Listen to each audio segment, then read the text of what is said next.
know me now. Diamonds in my teeth, I got a lot of shine. Running up the number, that's a lot of crime.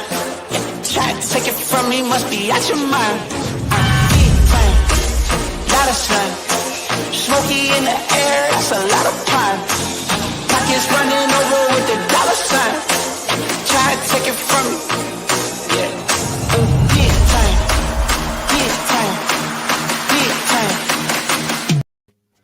Welcome to Fourth and Jawn, episode 231. We are talking Eagles versus Chiefs preview. Yes, we have a football game. I know not everything is Cowboys versus Eagles. We have to move forward. We have to flush it, like said QB1 has spoken. I don't know if it's as easy as flushing it, but that's what we have to do as a fan base, right? We're moving on to a big game at home. Obviously, we are 1-2. The Chiefs are 1-2. The Chiefs didn't think they'd be 1-2 at this moment. I think some Eagle fans might have thought we might have been 1-2 at this moment, but here we are. This is why the game has to be played. And, we have a high-powered offense in the Chiefs coming in. And we also have Uncle Andy, family members coming back to the link. We're happy to say that he is okay. He is okay, and he's back in action. So, Spagnola, he's bringing Spags with him. He's bringing Bieniemy with him. This Chiefs team has won a Super Bowl in the last couple years, so we have to give this team respect. But overall, how are you guys feeling? Ev, are you a little concerned? I know pre-game, Evan was a little concerned with his little computer setup. He had some technical difficulties, but here he is. I'm working through them. I'm hating this under view that I got going on here, really accentuating my double chin. But honestly, if I'm looking at this game, I'm feeling even less confident than I am about this angle. The Chiefs are a tough team, like you said. They've won a Super Bowl within the past 2 years. They're not a Super Bowl team that is just primed to collapse like ours did. They seem to be able to keep it together. Their head coach has his head on straight. They've got an incredible quarterback who just, he's a human highlight reel every time he takes the football field. So for that reason, I have cause for concern. But I will say that the Eagles have shocked us in the past and won games that they weren't supposed to win, following games that they weren't supposed to lose. So I'm hoping that we get some of that good juju up in here. But other than that, my level of confidence going into this game is riding right in the middle, right about a 5. It's kind of tough to go ahead and follow up on that because you pretty much keyed in on everything that I was actually thinking. The fact that we definitely want to go ahead and give a shout out to Uncle Reed. I know what happened last week. I got the double chin here for him. Yeah, I know what happened last week was kind of crazy, and I'm glad he's doing a whole lot better. So it's going to definitely be good to see him back at the link on Sunday. Yeah, man, we got Patrick Mahomes coming in this weekend, and so this is the one quarterback that gotta say, man, it was one on the schedule that I kind of checked off as sorry to say, but an L, because Patrick Mahomes, man, he's a beast, but shockingly, look, they're 1-2, just like us, and again, like Evan mentioned, we could easily shock them, and they could easily shock the fans, because they end up doing shit that we don't expect them to do. So. Hopefully, with everything that went bad last weekend, they come together and get their shit, on point for this game. So that way, they definitely have a better game plan than what they did last week. So we'll see. We'll see. I think that's the common denominator amongst a lot of Eagle fans out there. I think there's this moment of, I'm not going to say truth, but like a clarity of who we are as a football team. We're looking for that identity. We're looking for, who we are. Offensively, I think I know who we are. Defensively, I think we can hang in there a little bit. I think we can hang in there. I need you to versus our offense. Our defense can hang in there a little bit. Okay, but you just said that you think you know who our offense is. I would like an explanation because I feel kind of lost with our offense. It's a two-pack of ass right now, so I feel like I think that's where he was going with it. Yeah, I know what the offense is, and the problem is when you're facing an offense such as the Chiefs that are putting 30.7 points a game. Can this offense keep up in a shootout? I'm not sure. I mean, you're going to have to play at your own pace and maybe give your running back more than 2 carries. No, that's crazy talk, Gail. Chill out with that. What do you want to do? You want to give our running back like 12 to 15 carries? Like, you think that sounds like a logical thing to do? Come on, bro. I'm still mad. Like, people like, I think I'm like, I can't get over that stat. I was like, what, last 20 years that hasn't been done. I mean, it's just a thing. Like, I get it. But are you guys concerned about our offense keeping up with their offense? Yeah, I mean, like you said, they have an offense that scores over 30 points a game. We have an offense that has scored 30 points once so far this season, and that's against an Atlanta team that has proven week after week that they're a 2-pack of ass. They might even be a 4-pack of ass. So that's the reason I feel like we were able to come out so strongly. Obviously, Nick Sirianni had a good game plan going into that game, but when you're playing a JV squad comparatively to the Chiefs, I mean, that's the type of result that you're going to get. There's a lot of offensive weapons that the Chiefs have that I worry about. I mean, it's not just Patrick Mahomes. His entire wide receiver core is a bunch of speedsters, man. And that's exactly the type of thing. That's what's confusing, is that's exactly the type of thing that we went to build.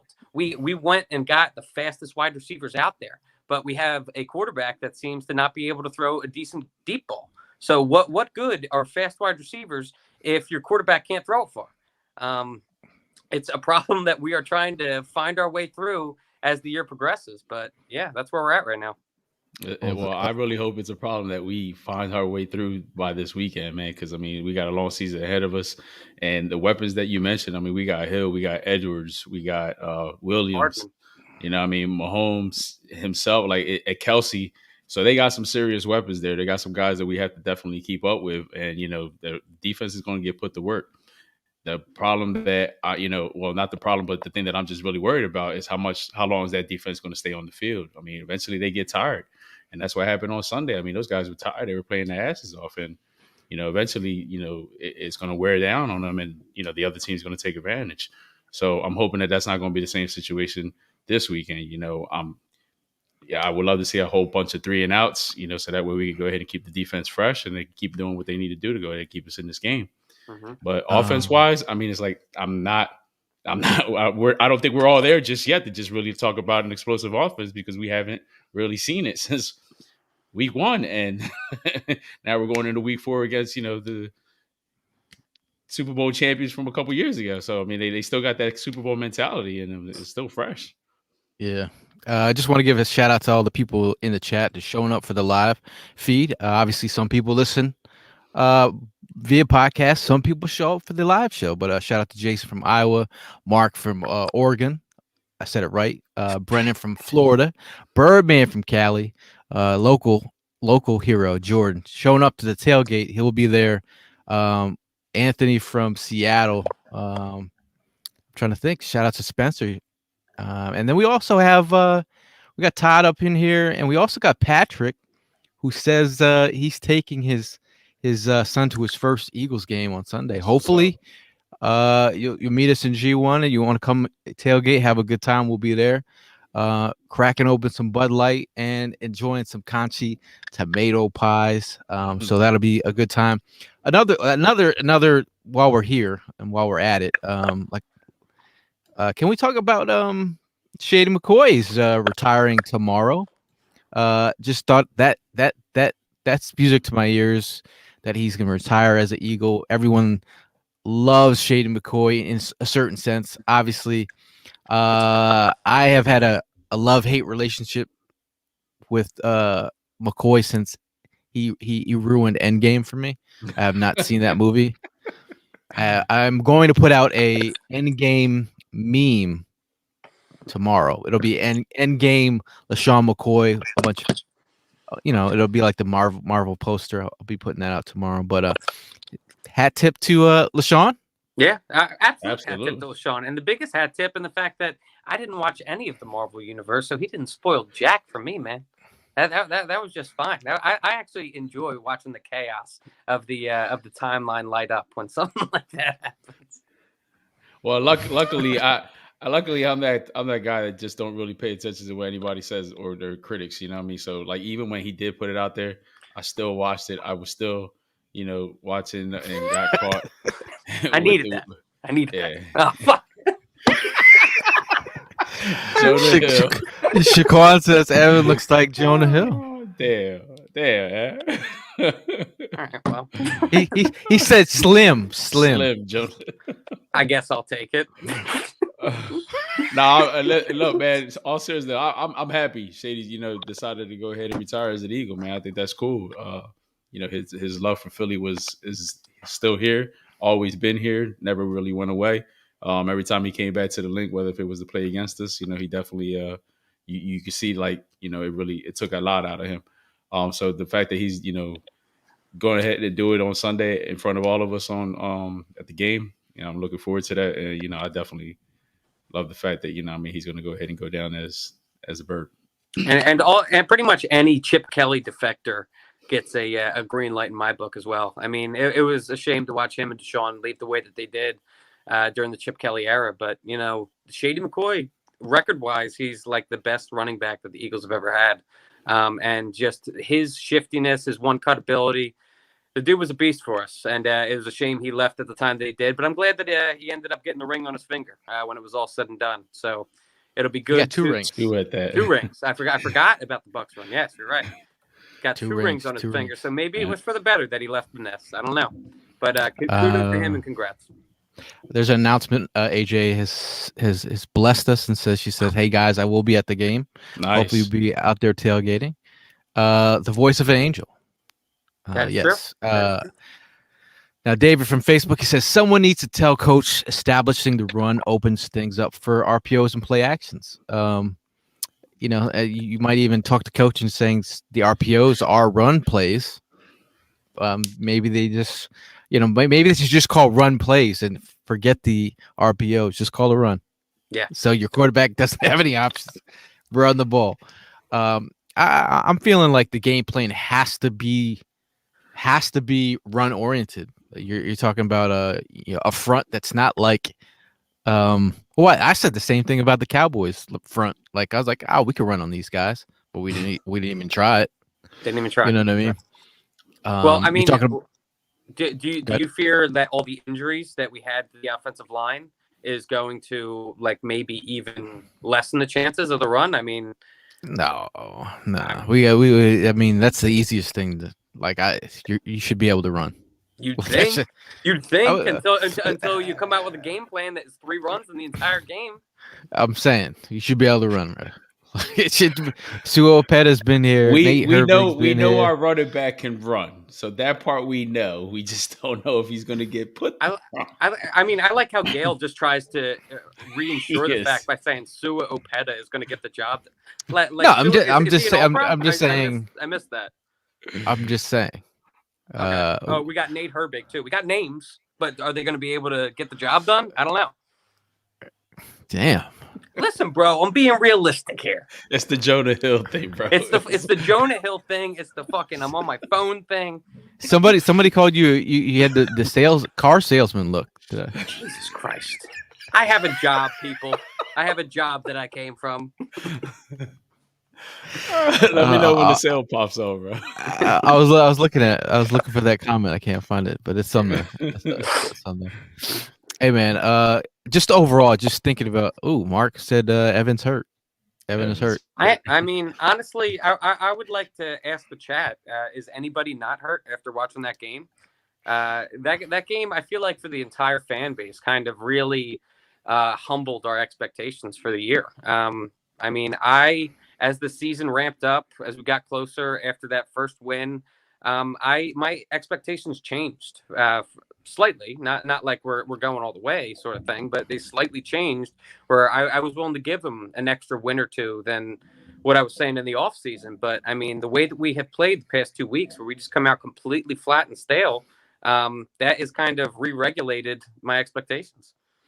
Well, Birdman's talking draft. That's a common topic that's been on the That's draft where on we're at on right now. timeline. That's what I'm saying. Like three picks to the top 10. That'd be nice if as long as as long as anti-vax stays playing 75%. You like that nickname? Like you don't have to say the name, but you can say Oh, anti-vax. I know exactly who you're talking about. Yeah. AJ says her optimism was tanked after that game. That's my point. Birdman says rent is 2 weeks past due, about to be 3 weeks. Mark says we all collectively died Monday night. Now Shaquan has a question. Facebook says, do y'all think the GM is getting too cheap now? I never understood why get a head coach with no experience. You talk about, I answered this question a couple times in the DMs to certain people. I'm like, we talked about before his signing, the Fisher Price head coach, my first head coaching gig. That means any guy that's coming in here with no experience, these guys have their hooks in him deep. Like they're like it's a collective here. It's not like you like say if you hired like a Gruden's running the show. Like you're not telling him what player is going. You're not setting his roster. Like with the way that our collective is set up, the hooks are in. It's a collective. They're having coffee together, maybe some donuts. What are you thinking we're doing? We, like we.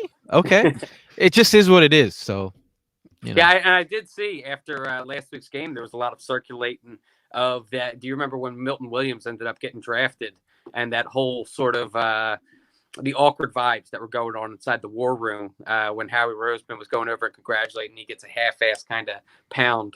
There was a lot of that being shared this past week. Do you think that there's already kind of some, I don't know, I've heard some conversation today about some quarterback who will not be named already being thrown back in trade talks. So like, I feel like the front office in itself is just kind of in a tailspin right now, which is not where you want to be 3 weeks into the season. He said tailspin. We have more important questions from the chat. Joyce said, who's treating Andy to a cheesesteak this weekend? Would that be Evan? This guy right here. Yes, ma'am. I got got the order set. We're gonna have about 36 cheesesteaks there. So the first 36 people, first 36 people to ask for cheesesteaks get a cheesesteak. First 35 because you already 34 because you. Hey, you know what's crazy? I actually thought about. I didn't even eat a cheesesteak myself that first tailgate. Didn't even get to try the product. Well, maybe we also, if you guys are coming to tailgate, Evan's birthday is this weekend. So if you're bring the guys some gifts. Can't you just see it all in there? Yeah, you don't need to deal with that. Anoint his feet with oils. Maybe come and if anyone has a giant palm leaf that they can wave me fan with, fan him. Make sure he's hydrated. He likes Bed Bath and Beyond products. I'll take compliments as gifts. Just don't call me Jonah Hill at the tailgate, and I'll be happy. AJ said, "Oh, Evan, do you want a belly dancer?" Say no more, AJ. I'm in. I'm in. The big 2-7. Hey, 2-7, huh? Fucking kid. Dude, you say fucking kid, but like I say 27. I just feel like I'm that much closer to 30. Dude, when I see you, I'm gonna punch you just for saying that. Like, my bad, bro. You want to be 30? I'll give you 30. All right. I don't want to be 30. I don't want to be 27. Shaquan says he's bringing a big Jonah Hill cutout. Janae says Evan is a young bull. Yes, I've known Evan since he was he was wet behind the ears. Yeah, whatever. No, I think overall, I think fans are going into this game. I keep talking to different pockets of fans that are like it's the pregame jitters, pregame hype, but like the collective, the fans are really just kind of leery about this weekend. Like they're more excited. They're more excited about drinking and tailgating than they are actually. When we start talking about, we talk about the tailgate, and then we don't get discourage you to get excited for that. yeah. But when we definitely when we shift the conversation to like the game, another common topic is Patrick Mahomes. Patrick Mahomes. We had issues with Dak last week in the zone defense. Do you think we're gonna have issues with a guy like Patrick Mahomes trying to slice and dice? Like he's a guy that can kill you with 1,000 paper cuts. Yeah, dude. I mean, he can beat you in any way he wants to beat you. He doesn't need to use his legs, but he can. He's got weapons out the wazoo. He's got an absolute cannon. He doesn't even need to look at the direction that he's throwing. I mean, this guy, he's been a marvel ever since he's entered the NFL. I mean, his first starting season, he threw for over 50 touchdowns. That's about as impressive as it gets, man. I think that he is probably the top quarterback in the league. It's not very hard to argue. So yeah, I think that I'm sorry, Patrick Mahomes can absolutely make us look silly out there. I fear for our DBs and our linebackers. You know what I really fear is that some of you guys aren't taking care of the regions. And if if you don't know what regions we're talking about, we got some breaking news for you.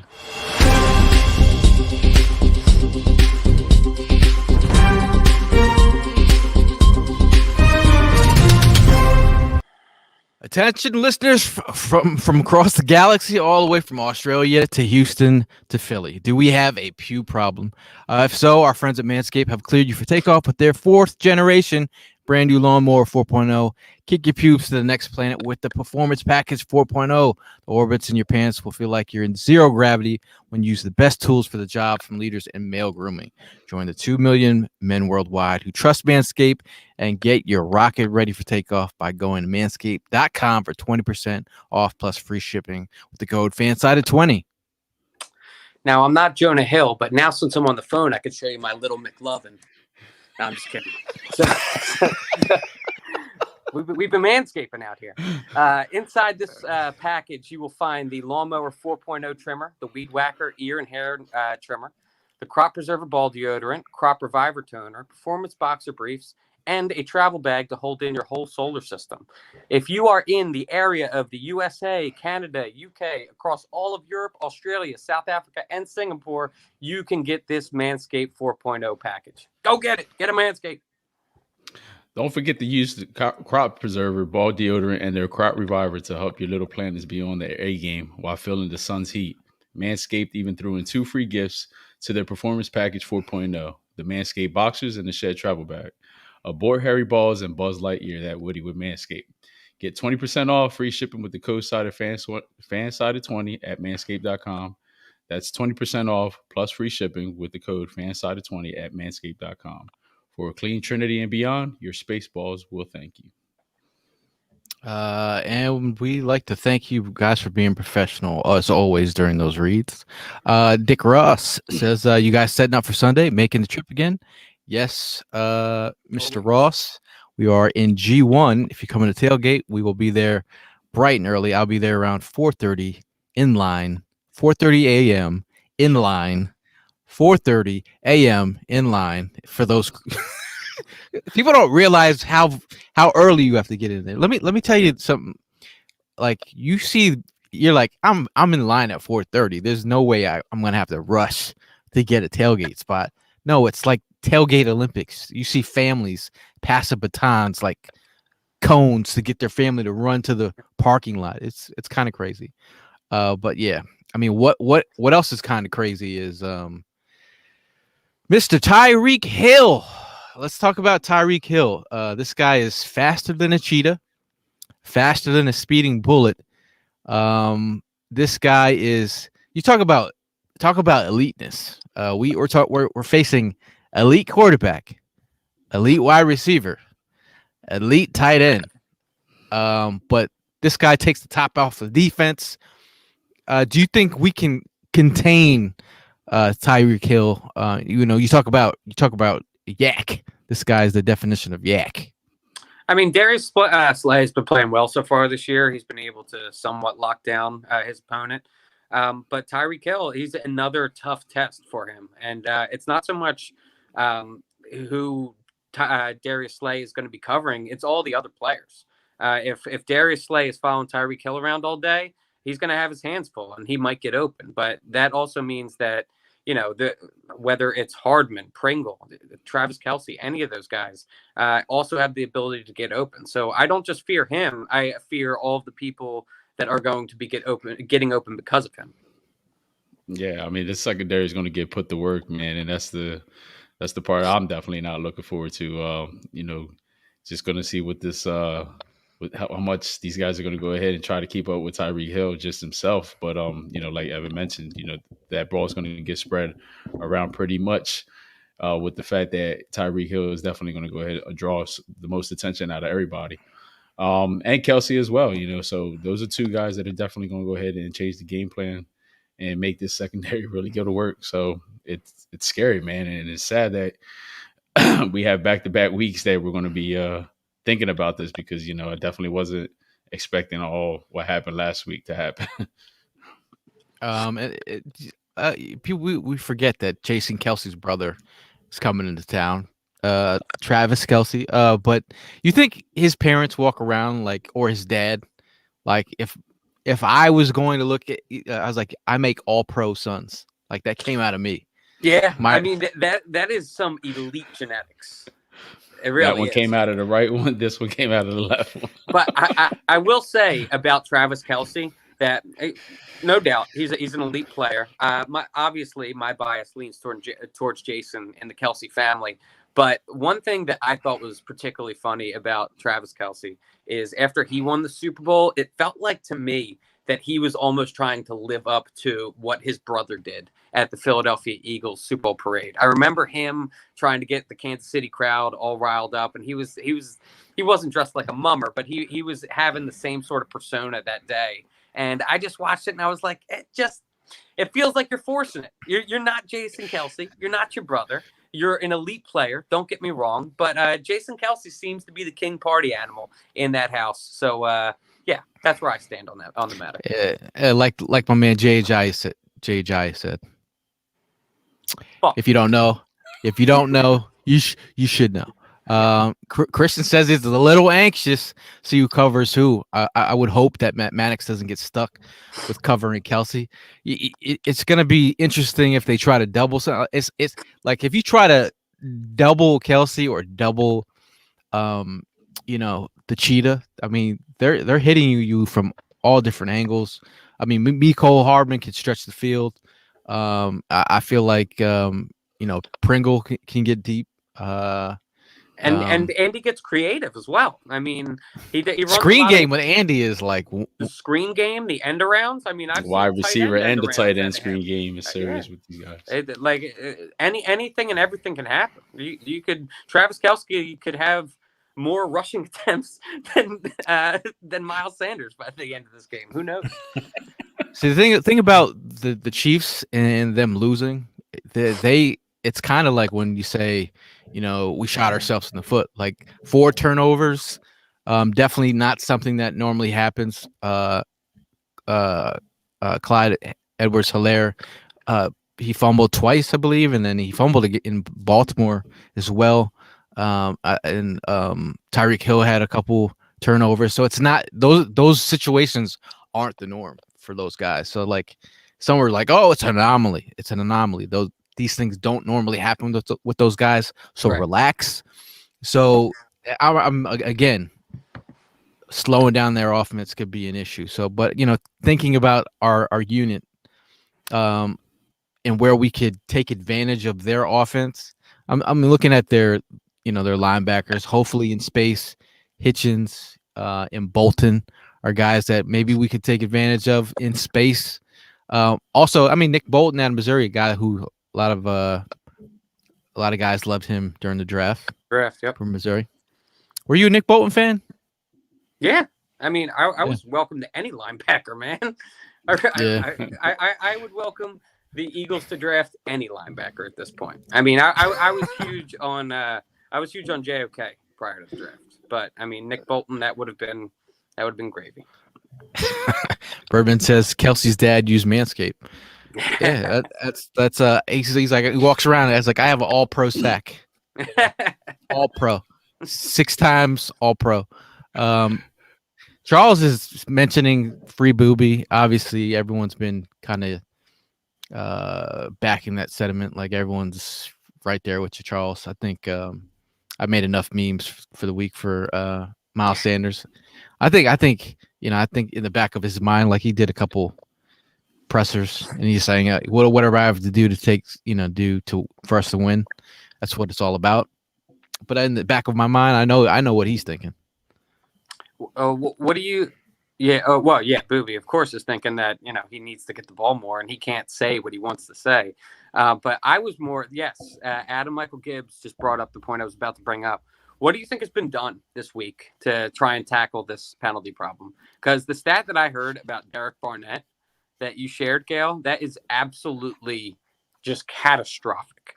The fact that this man has 13 individual penalties, and the next player in the league who has the most, on the team, has 6. That you have more than double the next guy, man. Like, and that little video, I'm not sure if everybody has seen it yet. It's always him. Nick Sirianni saying it's always him. It's Derek Barnett. So it's not like the coaching staff doesn't know. But I would just like to know what has been done. I would like that to be a question to Nick Sirianni. Just what has been done this week to try and handle all of these penalties and just get this team more disciplined. He preaches it so heavy, like, do the things that require no talent. This is something that requires no talent. It's really a lack of focus. If I'm being honest, I feel like the guys that go off sides, the guys who are some players are more aggressive and they take advantage of those, hard snap counts, all types of things that, if you do say something to Barnett and light his fire up, he's going to hit someone after the penalty. Ask Jamal Williams. Let's see. I saw another comment here, which is interesting to see. Big Fish, Little Boat. He says, I'm ready to see Minshew. Like, come on. You had to expect it was coming, man. Okay, like, even if BFLB wants to see Minshew, like I can respect you saying your thoughts, because we're not going to kill you. We're going to just let you say what you say. But if you're thinking about a football team, a guy who you just named captain, you're not going to see Minshew anytime soon, because you don't sit down a player unless it's like week 6 of this. Then we could talk about sitting him down. If it's week after week after week after week after week, you can't put out performances like that. Nick Sirianni's Jalen Hurts shirt hasn't even gone through the wash yet, so I don't see how that could be possible that he's going to end up pulling him out. Oh my God! But again, like if any, I always encourage Eagle fans. Like, you'll go watch radio. I mean, you'll go listen to radio. You'll listen to someone speak about the game. I encourage you always to watch the All 22, watch the game film for yourself, so you get an idea of like what somebody's telling you versus what you're seeing for your own very, very own eyes. Jalen Hurts, he told you he was the one to blame after last week's performance in Dallas, and he missed a lot with throws. Accuracy was an issue. Ball placement was an issue. Throwing late, throwing behind. His ability to take off before the pressure was really getting to him. He's got to get rid of the ball a lot faster. And when he gets outside the pocket, he must keep his eyes downfield. I believe he lost a lot of yards. Some plays he was getting some first down with his legs, but he could have thrown down the field. And it's not like go watch the film for yourself, and you'll come back with a perspective of what you want to see from Jalen. I mean, we're this is 2 weeks in a row of what we're seeing from Jalen, and I've been saying the same thing for 2 weeks now. It's rolling left, getting rid of the ball. It's kind of an issue. Seeing the middle field, he made a couple of middle field throws, but there were a couple guys open in the middle field that he missed. So Jalen Hurts, again, this is another opportunity. We in front of the home crowd to get a dub. Like we have not got we haven't had a dub in the link yet. We haven't had a dub in the link in front of a crowd in years now, right? Well, I keep messing that up because I always forget that they had limited capacity at the end of the year. Yeah. Well, on top of that, I mean, like I definitely see everybody. I mean, I could understand everybody's frustration. We had a lot of high hopes with the fact that he's our QB1, and I just still feel like the kid's got to grow. He definitely is going to keep on making mistakes, but he has to get better. At his own faults. He definitely had no problem pointing out what he did wrong, and he took credibility for his mistakes. But man, dude, like I don't know, just all this Minshew talk and calling for Flacco and even calling for that other guy that I don't even want to mention either. I mean, it's too early, man. Let's give the kid a chance. Let's give him some time to go ahead and get it together. I'm definitely one that wasn't on the Jalen Hurts board in the very beginning, but as time goes on, you got to understand that's our quarterback and this is our team, so we got to go ahead and show support. So right now, all this talks about these other guys, it's not that time. We need early. We need to be very supportive for Jalen. But I mean, if we are answering Edgar's question here, if we're saying whose seat is hotter, the QB or the head coach, I would have to say Jalen. I'm not saying that I know who his replacement's going to be, but I will say that I know that this front office is much more willing to give the head coach that they just hired and his entire staff some more time than the quarterback. I'm gonna say Jalen. I know it's for a fact that just watch the film. Like if you go watch the film, you'll have a better understanding of what you want to see from your quarterback. And again, we're 7 games in. Has he been set up for the perfect success?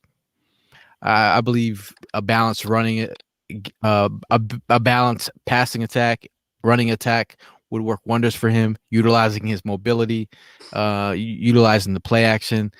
His whole answer to the pre-snap.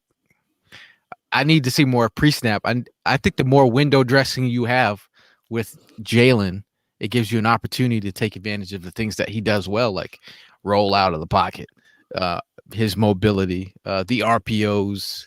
I mean, if it just looks so predictable, I want moving Jalen Reagor for jet sweeps. I want 2 of those a game. I don't care if he gets it or not. I want to see you play off those pre-snap motions. Mm-hmm. You know what I mean? Yeah, absolutely. And I mean, one guy that has been one of the bright spots of our offense has been Quez Watkins. I mean, do the same with him. Do end arounds with him, screen game with him, kill him with screens. That seems to be what works in this offense. So I feel like we need to just stick with what works. Yeah, I definitely don't want Watkins to go down that same road that Fulgham went when he was here. The kid was a stud, did his thing, about 3-4 games, and then went quiet. I'm hoping that that's not the situation with Watkins, man. They got to get him back, into the game plan, and they got to utilize him a whole lot more. I mean, we know that what the kid is all about. We know that he could go ahead and make some serious plays for us. We saw it.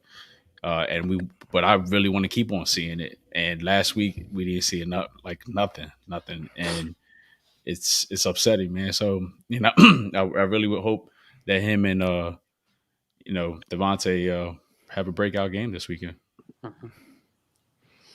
Now Todd asked the $1 million question: do you guys actually believe Lurie gave the green light? I'll let you answer that. I mean, stuff that I've heard, yeah. But I feel like it's not exactly how it's being portrayed. I feel like there's something out there in the I think they have their parameters of a deal, right? So what they expect the trade to look like from their front, but I think if they get the right frame um, of a deal, then that's where they start talking. But I don't even think they're, I think that. I mean, the agents out there know what's going on. There's talk out there, but still, I still do think it's early. But I still do think, does this front office have enough patience to like let this play out? I mean, it's this QB factory. It's one I mean, in the door and one out the other door. So I'm like, it's a situation that literally makes no sense to me. Because the way that I look at it, with my puny little manscaped brain, is that I see that Houston, why aren't they starting him right now? It's because he's not cleared to start, because the whole thing hasn't blown over yet. The investigations are still up in the air, and so I don't understand this rush of like the fan base and everybody that wants to go and grab him and bring him here. Is everything just going to disappear overnight on his flight over? It's not. So like the reason they're not playing him right now is because they can't. The reason, if he were to come here, he wouldn't be able to play. So what is the rush to get him here? That's why I am in the camp of like, let Jalen Hurts have this year. Don't put that pressure behind him the same way that we put the pressure behind Carson Wentz. Well, like what kind of message would that set? Like if you end up going and trading for Watson, and then you end up he ends up coming here and he's just sitting in the wing waiting to take over after everything, like if everything ends up blowing over legally, then Jalen Hurts is just sitting here thinking that his clock is ticking and that he's obviously not going to be the quarterback of this team moving forward. Wouldn't that result in the same exact thing that happened with Carson last year? So I just don't know why people want to make the same mistake twice. That's where I'm at. Well, I mean, it's hard to go ahead and ignore. I mean, everybody's pretty much on point with their feedback on this whole situation. So, yeah, I personally think that they have something in play. I definitely would like to see Jalen Hurts play out the year, see, if the risk was worth it. But with the three, we got 3 first-round picks. I mean, come on, something's definitely on the works. Something's definitely on the table.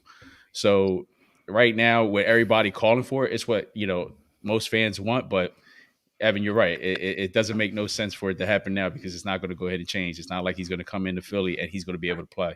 But that's the thing that like I feel like a lot of people aren't realizing. Right. Urban is saying in the chat right now that like if Deshaun Watson was the Eagles quarterback against the Cowboys, how close is that game? He wouldn't have been the quarterback. Yeah, he wouldn't have been able to play, man. Yeah, so he wouldn't have been able to play. Yeah, exactly. I mean, we might as well just play Evan Hollywood Hearn's GIF, or shall we say Jonah Hill's GIF? Cut it out.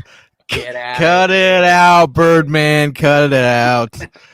I mean, it's a conversation that people really want to have. I just think it's not the time. I think Peter King mentioned it and said this trade doesn't happen until next year. So don't.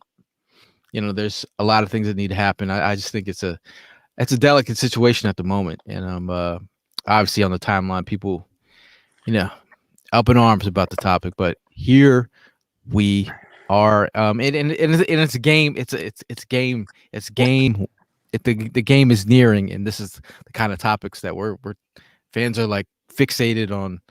We need to get let's just let it play out. Can we take a step back too and realize that was Carson Wentz just an absolute he had flashes of brilliance in his rookie season. Don't get me wrong. He had great plays that we look back on. It's like, wow, that was amazing.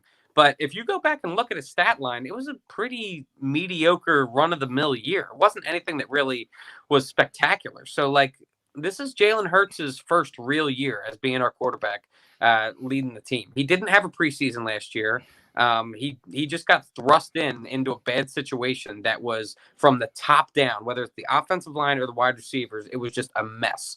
And now this is his first real season as our lead guy. And all of a sudden, the offensive line is going down in front of him again. I just want to give the dude some slack. I get that he has not played up to our expectations, but that doesn't mean that he can't reach our expectations if we just give him some more time. And at the same time, doesn't mean that he can't turn this thing around. If we just, support him and show him that, we got confidence in him. I'm pretty sure he could go ahead and better himself, as the quarterback. Janae brings up a good point. Yeah, we definitely saw a lot of that. It was just like first option, he went with the very first thing, or he was just giving away plays by staring down a wide receiver the whole time. It, Again, it's mistakes. It's rookie mistakes. I mean, I don't know. I think somebody had mentioned during the game that, to be honest with you, Jalen pretty much still is a rookie. Only 7, at the time it was only 6 games into before that Monday night game.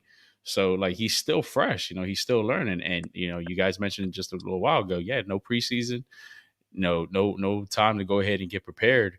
And here he's going into his first full season as a quarterback, as a QB1. So hey, look, we just got to go ahead and just be a little bit more patient with the dude and give him time. And Soko hit the nail on the head, though. I mean, to play devil's advocate with myself, Howie's not a patient guy, and he's not a patient guy. He makes rash decisions, and if there's one thing that Howie loves, it's a big splash deal. Howie loves being in the headlines of just, wow, I can't believe that he just made that deal.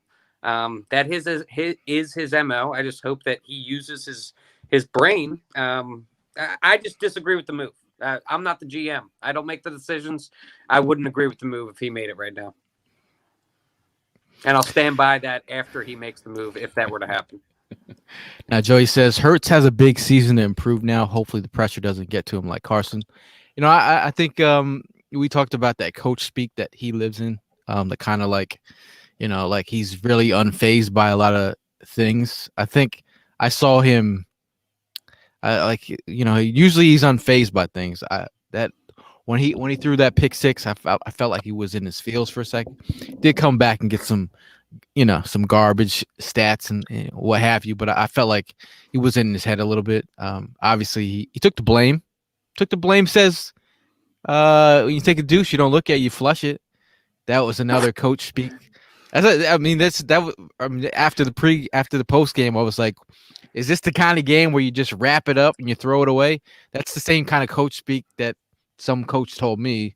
And this is the same kind of, it's just a weird analogy when you after you lost it. His way to describe it like that, man. Well, fans are like, you're picturing the dude taking a deuce and not looking at it and flushing it. And people in the comments I posted on IG like, well, actually, if you take a look at your deuce, you see how unhealthy you are, and you should be looking at it. And so I'm like, no comment, bro. Like, no comment. It's like I was like, yo, the comments were crazy after that comment. I just posted the comment. Like that's what he said. I'm posting the quote. It's not us.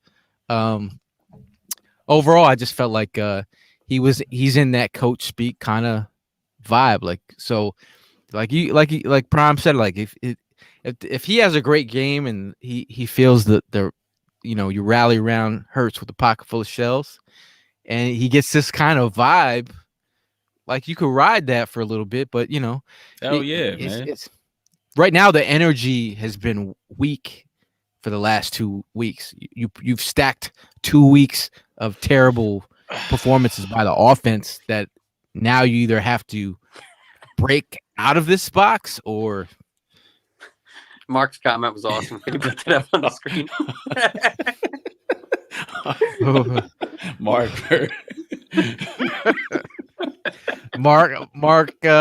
from Oregon says hard to flush when the deuce is in your pants. Bingo.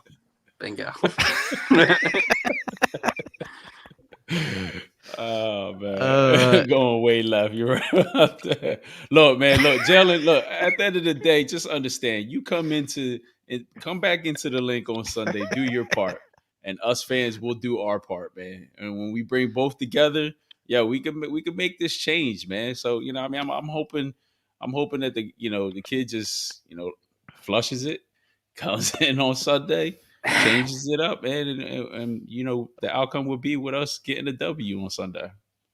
Gail, is there any insight that you can provide us guys that are not as keen in on college prospects and whatnot? Like, what's the landscape look like if we have potentially 3 high picks in the first round? as it stands right now. What does the landscape look like at quarterback? Would it make sense to make a move for another guy in the league if we were to go that route, or if it's all said and done and Jalen Hurts doesn't do well this year, would it make sense just to draft a quarterback? I mean, like you could easily go into the idea of like drafting another quarterback. It's a little cheaper if you're trying to go a Spencer Rattler route. And then you have Thibodeau from Oregon, Kayvon. I don't know if I butchered his name. But then you have cornerbacks like Derek Stingley in the top 5 out there. A Kyle Hamilton, a safety out there. Sam Howell out of North Carolina. How does that help the quarterback position? Like if you're gonna address the position, like if you're gonna have to go back into this whole idea of developing a young quarterbacks, right? Breaking news. Breaking news. Or Evan wants you to answer the damn question. Is there a quarterback worth drafting at the top of the draft? Hold up. Like you can go that route, but I'm saying you got to develop another. Like we're just talking about this patience, right? Yeah. With Hurts, right? So like if they're not going to go through this patience, he's got a year. Yeah. So if they're not going to go through this patience thing, they got 3. You got 3 draft picks, and you got guys like Russell Wilson lingering, or like a Aaron Rodgers. That's what I was just getting ready to say. Everybody's Watson. Right. Everybody's quick to talk about Deshaun Watson, but I hate to tell y'all, there's more and better talent out there than that guy. So, there's a whole bunch of key names that are going to pop up in that free agency or in trade bait. So it doesn't have to be Deshaun Watson. Shit. I'm hoping Aaron Rodgers. I'll take Aaron Rodgers all day. That would be crazy. Right. That would be nuts. The comeback last week was like he's back on his game. So everybody relax. I'd love to have it. And he's rocking like a Delco look right now, so he'd fit right in.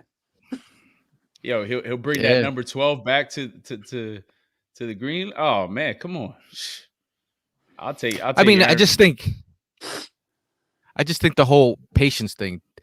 Again, that's the really question that's being asked. Like, are they going to have enough patience to actually go ahead and wait for another QB, or go out and get a stud that can come in for the next 3 years, bruh, like it'll be interesting. We're going to have draft capital to do some things. And I just think it's like weird how our draft capital is set up. It looks weird. Like it looks like they're about to do something with this draft capital. You know what I mean? Yep. But there's gonna be some players. If we don't go QB, there's gonna be some players up there that you could stack, sure. this, replenish this team with some high caliber players. Let's see. Are we going to Vegas or Denver this year? This is a $1 million question as well. Vegas. I'm trying to work angles here. Work angles for Vegas. Yeah, let's just say 1 week at a time. All right.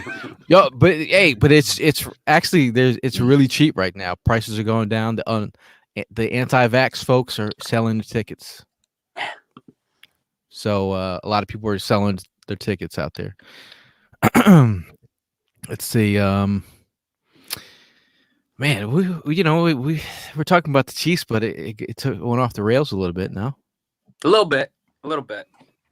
But I think it is what it is. I think it's conversations that still need to be had. I think overall going into this this week, if you're on a scale of 1 to 10, how confident that the Eagles are going to catch a dub? I'll ask that to the chat and to you guys. Unfortunately, I haven't really swayed one way or the other since I came out and said in the intro. I'm still sitting at about a 5. I think that the reason that I would say it's so high, even though that 50% is not that high, it would be lower considering I think the Chiefs are just all around a better football team. But I think that the Eagles have a way about them of just rallying at the right time and showing up against big time opponents. Granted, this is a new head coach, so I don't know how he's going to react to that. But the Eagles need to get a dub at home. We need to lock one down. We got Shady retiring. Hopefully that energy that the crowd provides, give something to this team. But like with our injuries that we have, I'm concerned. I'm concerned about both our offensive and defensive line. Losing BG last week, or I'm sorry, the previous week, and just not having him last week, that was felt in that defensive line. So I'm sitting at a 5. I think it's a coin flip, and it could go either way right now. Any given Sunday, as they say. Yeah, it definitely is any given Sunday. Yeah, I'm at a 5 too. I don't just looking at this lineup, looking at the stats these guys bring into this game. I'm scared, man. I'm scared what these guys are going to go ahead and put that secondary through. So I can't go any higher than a 5. I really feel like we are going to get put to work. But again, any given Sunday, hoping these guys can go ahead and change the outcome and pull off a victory. And if they do, man, that's a big momentum. It's a big shift. And I think that's what we need. We need that as a fan base, and we need that in that stadium. So, we'll see. We'll see come Sunday. Yeah, it'll be. I'm going to give you my. I'm about a 5 right now. Like it can go.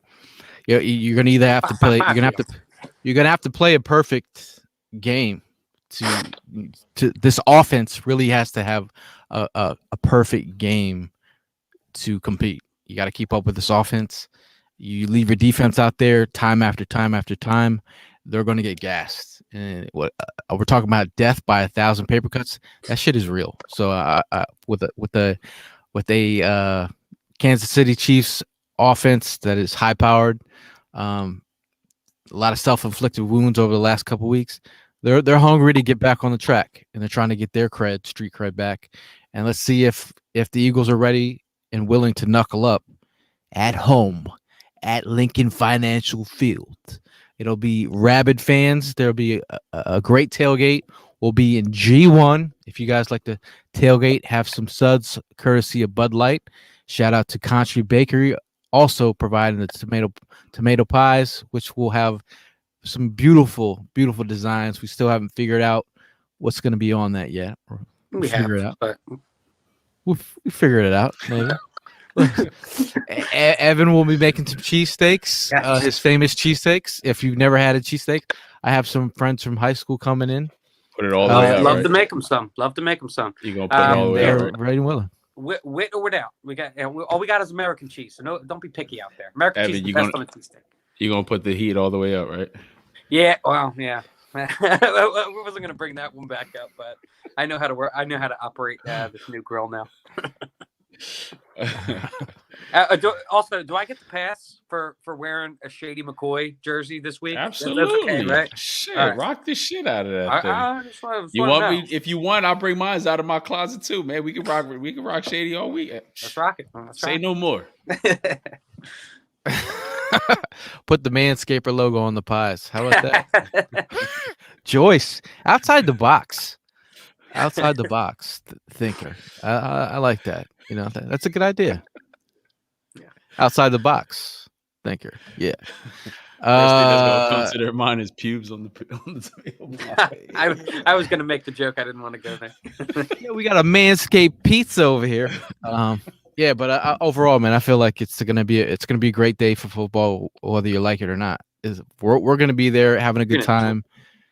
G1, right next to Xfinity Live. You can't get lost.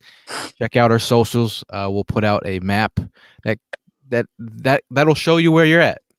But last words before we get out of here, Prime. Hey, listen, man, just bring the noise on Sunday for everybody that's going to be going to the game. This kid needs all our support, man. And in order for him to turn it around, we got to definitely show him that we are that, supporting cast. Other than that, make sure you guys stop by the tailgates. Appreciate you guys tuning in tonight. We know it's a late night, but like somebody had mentioned way earlier, 4th and Jawn never sleeps, man. This is what we do. So, appreciate you guys, and till the next one. For me, I appreciate each and every fan that checks out the show each and every week. I just have one simple request. If you guys could just go to the 4th and Jawn YouTube page, hit subscribe, Trying to get to 1,000 there. We are so close. We are so close. If you guys could all if each one of you that's listening right now were to go and subscribe right now, we could probably hit that number. So yeah, I just want to thank you guys for listening. I hope to see you at the tailgate, and go Birds. Look at Evan, man. Oh, he's thinking. He's outside the box. I'm wearing a polo right now. I'm a businessman. He's about to sell you a car. He's selling the car. Runs in the family. Maybe trade you some baseball players like Jonah Hill would. little money ball. But overall, man, I just want to thank everyone for sticking around. The guys who are in the chat and the females that were in the chat, and talking birds with us. Obviously, you can talk more birds with us at the tailgate and have a good time there. At the end of the day, it's always fly, Eagles fly. It's always representing your birds, rooting on your team the best way that you know how. The game has to be played. This is why the game has to be played. Everyone can talk to their faces in blue about what the Eagles are going to do, but hopefully the Eagles come out and show you what they're made of. And at the end of the day, man, it's fly, Eagles fly. We're gonna rep our squad, and we're gonna have a good time doing it. We'll see you. We'll see you on Sunday. Go Birds.